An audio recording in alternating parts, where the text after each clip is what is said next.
రాయచోటి నియోజకవర్గ ప్రజలారా, పేరు పేరున అందరికీ కూడా ధన్యవాదాలు, నమస్కారాలు. నేను మీ బడుగు బలహీన వర్గాల బిడ్డని ఉసిరికాయల సిద్ధార్థ గౌడ్ని, ఉభయ తెలుగు రాష్ట్రాల డ్రైవర్ల అధ్యక్షుడిని మీ ముందుకు వచ్చే ఇవాళ మాట్లాడడానికి. ఈ మధ్యలో ఒక 3-4 రోజుల నుంచి జరుగుతూ ఉన్న వివాదం ఏంటిదంటే, మా మంత్రివర్యులు, మా రవాణా మంత్రివర్యులు, మా రాష్ట్ర మంత్రివర్యులు రాయచోటు నియోజకవర్గం నుంచి గెలుపొంది రాష్ట్ర మంత్రి క్యాబినెట్లా చోటు సంపాదించుకుని రాష్ట్ర రవాణా, యువజన అండ్ స్పోర్ట్స్ మంత్రిగా ఇవాళ రాష్ట్రంలో ఆయన పరిపాలన జరుగుతూ ఉంటే, గొప్ప పరిపాలన జరుగుతూ ఉంటే, ఇక నిన్న వీడెవడో పాపరకాయలోడు, పుల్లైసులోడు, ఈ దొల్లుడు పుచ్చకాయగాడు ఏం మాట్లాడుతున్నాడంటే, ఇక మంత్రి కుటుంబం మీద అపారమైనటువంటి నిందలు. నీ కంకర, ఆ తుపాసా కంకర ఎంత అవుతుందా? అయితే 10,000 అవుతా, 20,000 అవుతా? అది పోయి ఎవరైనా రాష్ట్ర రవాణా మంత్రి వర్యులు దొంగతనం చేయమని చెప్తారా? ఎవరైనా గరీబ్ వాళ్ళు, లేనోళ్ళు ఎవరైనా ఏదన్నా తీసుకపోయి ఉండొచ్చు. వాళ్ళు ఎవరు తీసుకపోయినారో వాళ్ళ మీద నువ్వు కంప్లైంట్ చేసుకోవాలి, అంతే తప్ప మంత్రి కుటుంబం మీద నువ్వు అబాండమైన నిందలు మోపడం తప్పు కదా. ఈ పాపరకాయలోడు ఈ విధంగా నిందలు మోపుతా, ఈ విధంగా ఇబ్బంది పెడతా ఉన్నాడు, ఈ విధంగా మాట్లాడుతూ ఉన్నాడు, నిందలు మోపుతా. మళ్ళీ ఏమంటాడు, మొన్న మంత్రి గారు ప్రెస్ మీట్ పెట్టి నిందలు మోపడం కాదు, ఎవరైనా ఉంటే వాళ్ళ లారీలు కానీ ఇంకేదైనా ఉంటే అక్కడ కంప్లైంట్ చేయండి, వాళ్ళ మీద యాక్షన్ తీసుకుంటారు, అది పోలీసు వ్యవస్థ చేయాల్సినటువంటి పని అని ఆయన మాట్లాడితే, మంత్రి గారు చెప్తే, నిన్ననో మొన్ననో ఎప్పుడో ప్రెస్ మీట్ పెట్టిండు గీ పుల్లైసులోడు రమేష్ రెడ్డి అనేటోడు పెట్టి ప్రెస్ మీట్ పెట్టి మంత్రి రాంప్రసాద్ రెడ్డి గారిని చిన్నప్పుడు ఎప్పుడో చదివిపించినట్ట. ఈయన మంత్రి రాంప్రసాద్ రెడ్డి గారి కుటుంబం మీదకి మనుషులు వస్తే వాళ్ళ కుటుంబాన్ని చంపడానికి మనుషులు వచ్చినట్ట, పులివెందులు వచ్చి. ఇక ఈయన కాపాడినట. ఏమన్నా గురకా పని చేస్తుంటా? గురకాగానే వారాబాయి నువ్వు అందరినీ, ఇక ఊర్లో అంతా గురకా పని చేస్తా, ఆ గురకాగాని వాను నీ పిల్లిబిత్రి మాటలు, గీ పత్తాలాడుకునే ఈ మామిడి ముట్టెల మాటలు ఇవన్నీ బంద్ చేసుకో, బాగుంటుంది. ఎందుకంటే నీవెవరు, నీ స్థాయి ఏంటిది, అసలు నీ బతికేమైందో తెలుసా? మీ నాయనగారు ఆనాడు మంత్రివర్గంలో పనిచేసినటువంటి ఆనాడు రాజగోపాల్ రెడ్డి గారు, ఆయన చనిపోయే వరకు కూడా రాజశేఖర రెడ్డి కుటుంబానికి బద్ధ శత్రువులు. ఆ కుటుంబానికి మీ నాయనగారికి ఎటువంటి ఇదే ఏది కాదు, ఎప్పుడు కూడా ఎవరి దగ్గర లాలుచి పడేవాడు కాదు మీ నాయనగారు. అంత గొప్ప మనిషి రాజగోపాల్ రెడ్డి గారి కడుపున నువ్వు చెడబుట్టి జగన్ పంచం చేరినావు, పోయి వాళ్ళ గోడ దగ్గర కాపలా కాస్తాం, గేట్ కీపర్ గాని లెక్క.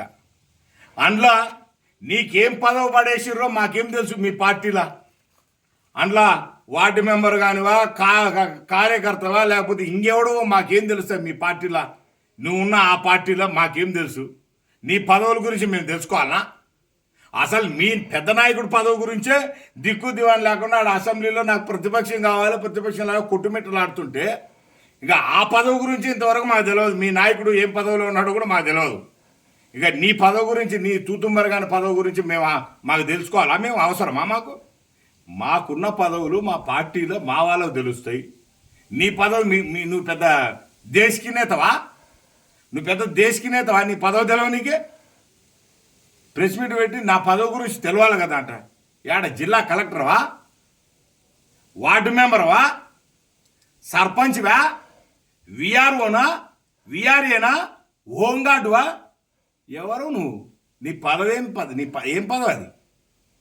తుపాసా గాలి మాటలన్నీ మాట్లాడుకుంటా, ఉత్తపూరు గాలివాన మాటలు మాట్లాడుకుంటా, ఇక మైకులు దొరికినాయటి రాంప్రసాద్ రెడ్డిని చదివిచ్చిందట. పెద్ద మాటే ఇది. నీకే దిక్కు దివానా లేదు. నువ్వో ఇక అవలాగానివి. ఇక నీ దొల్లుడు పుచ్చకాయ మాటలు నీవేంది చదివించేది? నీవు పుట్టక ముందు నుంచే మండిపల్లి వాళ్ళ కుటుంబం రాయల్ ఫ్యామిలీ మంచి ఫ్యాక్షన్ కుటుంబం, వాళ్ళకి ఇంకా తగాదాలు ఉన్నాయి, రాజకీయంగా ఉన్నారు, చాలా ఉన్నారు. కానీ నువ్వెవడివి అందులో సందులో సడేమియా కానీ నీవేందో ప్రెస్ మీట్ పెట్టి నలుగురు ఆకునాయాలను విసిరేసిన బిస్కెట్లకు ఆశపడేటోళ్ళను మోసేతి నీళ్ళు తాగేటోళ్ళను వాళ్ళని పక్కన పెట్టుకొని ఆ పనికి మాలిన సన్నాసులు పక్కన పెట్టుకొని ప్రెస్ మీట్ కాడ కూర్చొని మైకుల ముందర ఆ యూట్యూబ్ ఛానళ్ళల్లో వీడియోలు రానికి ఏదో ఊకే 4 మాటలు మాట్లాడేసి పెద్ద తురుంకానం అనుకుంటున్నావా? ఎవడో పులివెందుల నుంచి వస్తుంటే ఆపినా అన్నావు కదా. నీకు దమ్ము ధైర్యం ఉంటే ఆ పులివెందుల నుంచి ఎవడో వచ్చేటోడు రమ్మను కొట్టడానికి. వానికి అంత ధైర్యం ఏమనుకున్నదా? నీకెంత ధైర్యం ఉన్నదా? గో దొంగతనం అంటున్నావు కదా. నిజంగా నువ్వు చెప్పిన మాటకు మా మంత్రి గారు కానీ మా మండిపల్లి కుటుంబంలో వాళ్ళ కుటుంబ సభ్యులు ఎవరే కానీ నిజంగా దొంగతనం చేయమని కానీ ఆర్డర్ ఇస్తే నేనేం చేస్తా తెలుసా? బరాబర్ నీ ఇంటికి వస్తా, పండబిట్టి తొక్కి నార తీసి కాళ్ళు చేతులు కట్టి నోట్లో మసిగుడ్డ కుక్కి కోలుకుంకరాయి కట్టి ప్యాన్కి ఏలాడదీసి మొత్తం ఊడ్చుకొస్తా. అది దొంగతనం అంటారు, దాన్ని అంటారు దొంగతనం అని. గిట్లా లంగోటి మాటలు మాట్లాడుకుంటా, పాపరకాయల మాటలు మాట్లాడుకుంటా, ఈ చెర్లల్లా కుంటలల్లా వాగలల్లా వంకలల్లా పాపరకాయలు ఏరుకున్న మాటలు మాట్లాడితే సన్నాసి మాట ఊకుంటామా? నోరు జాగ్రత్త పెట్టుకొని మాట్లాడు. ఏంటంట పెద్ద మాటే, పెద్ద మాటే, పెద్ద పీకుడు కానీ నువ్వు. నీ పీకుడు కానీ మాటలు మాట్లాడితే ఎవడి జడ్సోడు లేడు, గుర్తుపెట్టుకో. నీ సంఖ్య మాటలన్నీ మాట్లాడుకుంటా, ఈ తమలపాకు మాటలు మాట్లాడుకుంటా, ఆకు ఒక్క పెళ్ళి మాటలు మాట్లాడుకుంటా అంటే ఎవడు విన్నాడు? రమేష్ రెడ్డి. అసలు నీలాంటి పేరు ఈ సిద్ధార్థ గౌడ్ తలవడం అసలు నువ్వు చేసుకున్న పుణ్యం. ఇంకా నీలాంటి నీ స్థాయి లేనోని దగ్గర నేను మా మంత్రికి కూడా చెప్పిన, ఇటువంటి స్థాయి లేనోడు ఇటువంటి దొల్లుడు పుచ్చకాయ గాని కోసం మీరేందన్నా ప్రెస్ మీట్ పెట్టేది? ఆయన స్థాయికి మేమే గొప్ప, ఈ పాపరకాయలోని స్థాయికి మేమే గొప్ప, మేము చూసుకుంటాంలే అంటే ఏదో పుసక్కన మా మంత్రి ప్రెస్ మీట్ పెట్టడం మా తప్పే. చెప్తున్నా కదా, నీలాంటి స్థాయి తక్కువనికి మా మంత్రి ప్రెస్ మీట్ పెట్టడం, రాష్ట్ర మంత్రివర్యులు ప్రెస్ మీట్ పెట్టడం తప్పే. మేం చాలు నీ బతుకుకు, నీ దొల్లుడు పుచ్చకాయ కానీ చేష్టలకు మేం చాలు. ఈయన పెద్ద ప్రిన్సిపాల్ ఉండేనట, ఈయన పెద్ద హెడ్ మాస్టర్ ఉండేనట, పెద్ద మంచి ప్రొఫెసర్ ఉండేనట. ఈయన ప్రొఫెసర్ అయి మా మంత్రివర్యులు నాన్న స్కూల్లో జాయిన్ చేయించినట. ఇంకా నువ్వు పెద్ద విద్యాశాఖ మంత్రి ఉన్నావు, లేకపోతే పెద్ద ఏది డిఓగా పనిచేసినావు, సిటిపి నీకు స్కూల్లా. ఈ బంచిక్ మాటలు మానుకొని ఇంకా నీకు చిత్తశుద్ధి ఉంటే హైదరాబాద్ నుంచి రాయచోటు వరకు నువ్వు ఏ ఆడపిల్లలు జీవితాలను మానశీలాలతో ఆడుకున్నావో మాకు తెలుసని మా మంత్రివర్యులు ప్రెస్ మీట్లో మాట్లాడితే ఏమనో ఫ్లోనా, పెద్ద ఫ్లోలో మాట్లాడినావా అని అంటావా? ఇవాళ మళ్ళా నీకు సవాలు విసురుతున్నా. మూతి మీద మీసం గుట్టుంటే మొలతాడు కట్టి నువ్వు మొగాడివే అయితే ఈ సవాల్ని స్వీకరిస్తే బిడా తాడో పేడో నువ్వా నేనా డూ ఆర్ డై, మా మంత్రి దాకా అవసరంలే. నువ్వు హైదరాబాద్ నుంచి రాయచోటి వరకు ఎంతమంది ఆడవాళ్ళ జీవితాలతో మానశీలాలతో ఆడుకున్నావో, ఎంతమంది ఆడపిల్లలు నీ ఊబిలో సెక్సువల్గా నువ్వు హరాస్మెంట్ చేసి వాళ్ళ నాశనం పట్టించినావో నేను లిస్టు తీసుకొని డిఎన్ఏకి నేను పిలిపిస్తా. వాళ్ళని నేను రెడీగా ఉన్నారు. వాళ్ళు సిద్ధార్థ గౌడ్ మాట చెప్పినాడంటే ప్రాణం పోయినా తల నరుక్కుంటా బిడ్డ. ఇలా సవాలు విసురుతున్నా, స్వీకరించే దమ్ము ధైర్యం ఉన్నదా? పిచ్చి పిచ్చి మాటలు కాదు. నేను వాళ్ళని తీసుకొని డిఎన్ఏకి సిద్ధమే. నువ్వు వాళ్ళతో కలిసినావని చెప్పి నేను చెప్తా. మీ ఇంట్లో మీ ఆడపిల్లలు, మీ కుటుంబ సభ్యులు, మీ భార్య నిన్ను ఈడ్చి తంతది బయటికి. ఇంకా నీకు మంచి మర్యాదతోటి రాజకీయం చేస్తే రాజకీయం చేయాలా, విలువలు ఉన్న రాజకీయం చేయాలా. స్కూల్లో జాయిన్ చేయించినా అంటే నీ రంకు భాగవతం, నీ బోక్ శాస్త్రాలన్నీ బయటికి తీస్తా నేను. మంత్రి గారిని నువ్వు జాయిన్ చేయడం సాక్ష్యం ఉందా? నువ్వు జాయిన్ చేయించినవా? నువ్వు పెద్ద డిఓ నువ్వు ఎడ్యుకేషన్ మంత్రి ఉన్నవా? వార్డు మెంబర్ కానీ కూడా కాదు. నువ్వేమనివి స్కూల్లో మా మంత్రిని జాయిన్ చేసిన అని మాట్లాడతావు? నీ మామిడి ముట్లు ఏరుకుంటే పంచాయతీ నీది, నీ పత్తాలాట గోలిగుండ్లు ఆడుకునేటోడా నువ్వు జాయిన్ చేయించావంటే మేము పడాలనా? బిడ్డ కబద్దార్, నీ బోకు, నీ రంకు బోకు, నీ బోకర్ శాస్త్రాలు ఏమున్నాయో మొత్తం బయట పెడతా నేను. సవాలు విసురుతున్న సిద్ధమా? డిఎన్ఏకి సిద్ధమా? నువ్వు ఎవరితో ఎవరెవరు కలిసినావో ఆ ఆడపిల్లలు నా దగ్గరికి వచ్చారు. నలుగురే, చిన్న ఊరికే కదిలిస్తే నలుగురు వచ్చినారు. ఇంకెంతమంది ఉన్నారో మొత్తం నీ చరిత్ర ఇప్పి బయటపడ్డ పెట్టినాను అనుకో. ఇక నాతో పెట్టుకున్నాడు ఇంకో వాడు ఉన్నాడుగా, సైకోగాడు, సైలెంట్ కిల్లర్ శ్రీకాంత్ రెడ్డి, భూ సర్వనాశనం పట్టించిన చాలా సైలెంట్ కిల్లర్. నీలాంటి వైలెంట్కి పంపించి ఎంత తమాషా చూస్తున్నాడో తెలిసినా అక్కడ కూర్చొని.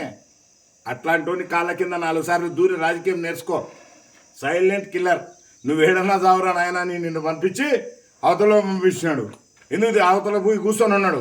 ఎందుకంటే నిన్ను నాశనం బట్టి దానికి సిద్ధార్థ గౌడ్ రెడీగా ఉన్నాడు. ఆడవో నీ బద్దల వదిలింతాడని చెప్పి ఆడ కూర్చొని నిన్ను పంపించిండు కదా. నేను గట్టిగా నీకు సిబిఐ ఎంక్వైరీ కూడా పనిచేయదు. నేను గట్టిగా తలుచుకొని నిన్ను ఎంక్వైరీ చేసింది అనుకో, నీ జీవితం రాజకీయ సమాధి కట్టేస్తా. సజీవంగానే రాజకీయ సమాధి కడతా నీకు. అది గుర్తుపెట్టుకో. నాతో పెట్టుకున్న నీ శ్రీకాంత్ రెడ్డికి ఈ రాజకీయ జన్మ లేకుండా చేసిన తర్వాత మేడం మల్లికార్జున రెడ్డి నా రాజంపేటలో కూడా పెట్టుకొని ఉండా. రాజకీయ సమాధి పండబెట్టి కట్టినా, గోరీ కట్టినా. తర్వాత ఇంకెవడో ఇన్ఛార్జి కానీ ఏమేమో పెద్ద పెద్ద మాటలు మాట్లాడా, వానికి పండబెట్టి పాడే కట్టినా. ఇంకా నీకు కట్టాల్సింది ఇంక నీ దగ్గర ఏమన్నా మిగిలిపోయినదేమో. ఇక మా ఊరోడు ఒకడు దోఫిట్ గాడు ఒకడు ఉన్నాడు. వాడు ఈ మధ్యన అట్టని తిరుగుతున్నాడట. వానికి మొన్ననే ఊరు వదిలిపోయేటట్టు పని జరిగింది. వాడు హైదరాబాద్కి వచ్చిండు. హైదరాబాద్లో ఏడా సావదింగుతారా అని మళ్ళీ తీసుకొని తిరుపతి పోయినాడు. వాడిని కూడా దగ్గర పెట్టుకో. వానికి తొందరలోనే మంచిగా భర్త పూజ చేసేది ఉన్నది. ఇంకా ఎవడెవడు ఏమేమి కలిసి వస్తారో, ఎంతమంది దుర్మార్గులు వస్తారో అందరికీ పండబెట్టి రాజకీయ సమాధి పాడే కట్టేస్తా. నువ్వు అనుకుంటున్నావు కదా